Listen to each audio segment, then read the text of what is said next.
بغیر کسی وجہ کے مجرد زندگی گزارنا اسلام کی روح سے کیسے ہے؟ حرام ہے جی.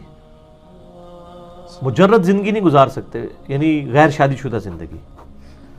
حالانکہ یہ صوفیاء کے ہاں بڑی اس کو یعنی ایک خوبی کے طور پہ پیش کیا جاتا ہے نا کہ جی انہوں نے جناب بیاہ ہی نہیں کیتا.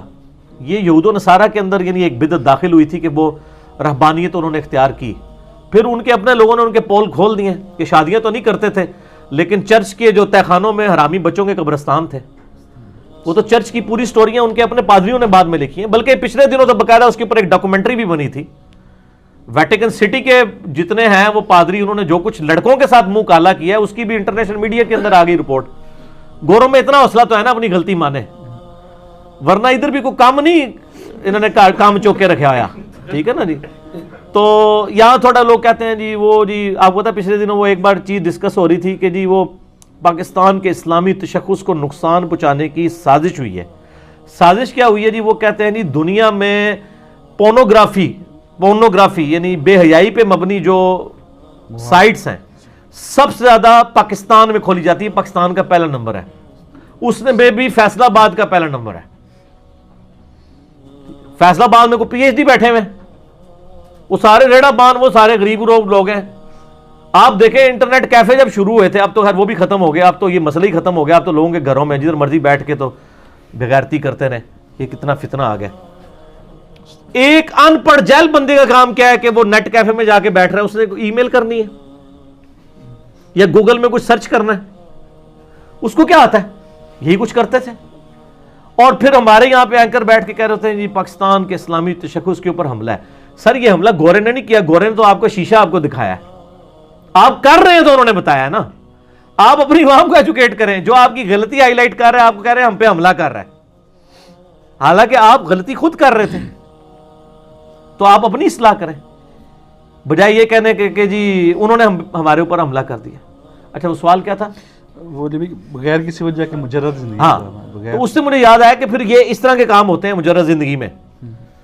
بخاری اور مسلم دونوں میں یہ حدیث موجود ہے. نبی صلی اللہ علیہ وسلم کی غیر موجودگی میں 3 صحابی آئے، امہات المومنین کو پردے میں ملے اور پوچھا کہ نبی علیہ السلام کے معمولات ہمیں بتائیں.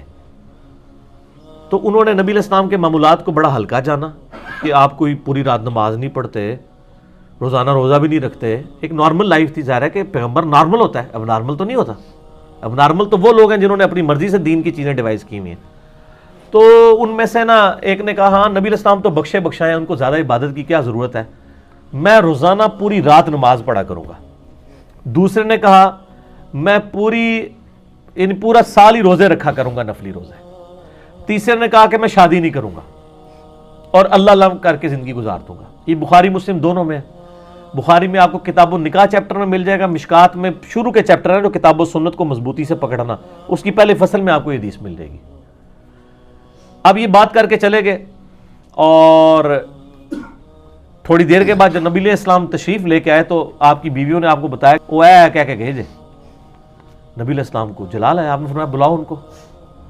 بلا کے فرمایا کہ تم مجھ سے زیادہ ہی نہیں نیک بننا چاہتے ہو؟ اللہ کی قسم میں تم سے بڑھ کر اللہ کا تقوی رکھتا ہوں. میں نفلی نماز پڑھتا بھی ہوں، رات کو سوتا بھی ہوں، اپنی بیویوں کے پاس بھی جاتا ہوں. میں نفلی روزے رکھتا بھی ہوں، چھوڑ بھی دیتا ہوں. اور نکاح تو میری سنت ہے، جس نے میری سنت سے اعراض کیا اس سے مجھ سے کوئی تعلق نہیں. النکاح سنتی فمن رغب عن سنتی فلیس منی. یہ وہی جو خطبہ نکاح میں بھی حدیث پڑھ کے سنائی جاتی ہے. تو آپ صلی اللہ علیہ وآلہ وسلم نے یعنی اتنے سخت الفاظ استعمال. یعنی اسلام ایک عائلی زندگی، خاندانی نظام چاہتا ہے. خاندانی نظام ظاہر ہے میاں بیوی کے ریلیشن شپ سے ہی پروڈیوس ہوگا. قرآن پاک میں آپ دیکھ لیں، سورۃ البقرہ دیکھ لیں، سورہ نساء، سورۃ المائدہ، جتنی مدنی صورتیں ہیں وہ ساری عائلی زندگی سے ڈیل کرتی ہیں. میاں بیوی کا رہن سہن کیا ہو. بخاری مسلم میں اکثر حدیث آپ کو یہی ملیں گی، کیونکہ یعنی بیسک یونٹ تو میاں بیوی کا ہے نا. انڈیا پاکستان میں تو بیسک یونٹ ماں باپ کے رشتے کو پیش کیا جاتا ہے. یہ بہت بڑا ظلم ہوا ہے. ان سے پوچھیں کہ ماں باپ کے حقوق قرآن و حدیث میں کہاں پہ آئے ہیں، اس ڈیٹیل کے ساتھ جو میاں بیوی کے آئے ہیں. بس صرف آیا کہ ماں باپ کو اف تک مت کو یہ آیا اور ان کی تابع داری کرو. باقی ڈیٹیل جو آیا وہ تو میاں بیوی کا ہے، طلاق کا، نکاح کا، ان کے ساتھ سلوک کیا کرنا ہے، بچوں کی پرورش. کیونکہ بیسک اکائی تو یہ ہے نا. ٹھیک ہو گیا. نانو نفقہ دو، کہیں قرآن حدیث میں نہیں آیا ہوگا ماں باپ کو نانو نفقہ دو. وہ امپلائڈ کیا گیا کہ ٹھیک ہے جو بھی یعنی صورتحال ہے اس کو لے کے چلو. ایمفسائز کیا گیا میاں بیوی کے ریلیشن شپ کو, کیونکہ اسی سے خاندانی ادارہ وجود میں آتا ہے اور اسی سے معاملات چلتے ہیں. تو یہ مجرد زندگی بالکل گزارنا حرام ہے. بہرحال یہ جو ہمارے عوام میں مشہور ہے نا کہ جس نے شادی نہیں کی اس کا جنازہ ہی نہیں ہے, یہ تو بات غلط ہے. اچھا شادی کے اوپر کیا ہوا ہے, باقی نماز نہ پڑھے تو جنازہ ہے, جدھر اسلام ہی کوئی نہیں, چلو شادی نہ کرنے والا کافر تو نہیں ہوگا نا. صحیح مسلم میں 246 نمبر حدیث ہے کہ بندے کے کفر اور اسلام کے درمیان فرق نماز ہے. جو نماز ہی نہیں ہوتا اس کا تو جنازہ کہتے ہیں پڑھ لیں آپ, بلکہ یہ تو ڈسکس ہی نہیں ہوتا کہیں پہ کہ بے نمازی کا جنازہ نہیں ہوتا. بلکہ جتنا بڑا بے نمازی ہوتا ہے, اگر وہ کوئی سیاسی لیڈر ہے, پولیٹیکل لیڈر ہے, بدماش ہے علاقے کا, وہ بہت بڑا کوئی چودھری ہے, اس کا اتنا ہی بڑا جنازہ ہو رہا ہوتا ہے. تو جنازہ سب کا جائز ہے, ایون خودکشی والے کا جنازہ بھی جائز ہے. صحیح مسلم میں ہے کہ نبی علیہ السلام نے خودکشی والے کا جنازہ نہیں پڑھا, لیکن صحابہ سے کہا کہ تم پڑھ لو. یعنی جو دین میں ڈومیننٹ پرسنالٹیز ہیں انہوں نے خودکشی والے کا جنازہ نہیں پڑھنا. ایون بخاری مسلم میں یہاں تک ہے کہ مکروز کا جنازہ لایا گیا, آپ فرمایا میں نہیں پڑھوں گا. شہید کا بھی قرض بخاری مسلم میں معاف نہیں ہوتا. پھر ایک بندے نے ذمہ داری لی کہ میں قرض اتار دوں گا, تو پھر آپ نے جنازہ پڑھا. لیکن باقی مسلمان ضرور پڑھیں گے, لیکن ڈومیننٹ نہیں ہوگا وہ بندہ. یہ نہ ہو کہ جتنا بڑا بدماش ہے اتنا بڑا جنازہ ہو. ٹھیک ہے, تو اس طرح کے جو پولیٹیکل لیڈرز ہیں یا مذہبی لیڈرز ہیں جنہوں نے انتشار پھیلایا ہوا ہوتا ہے, ان کے جنازے بہت بڑے ہوتے ہیں. میں تو ایسے لوگوں کے جنازے میں شریک ہی نہیں ہوتا, نہیں ہونا چاہیے. بس چند لوگ پڑھ کے دفنا دیں اس کو, جان چھوٹی.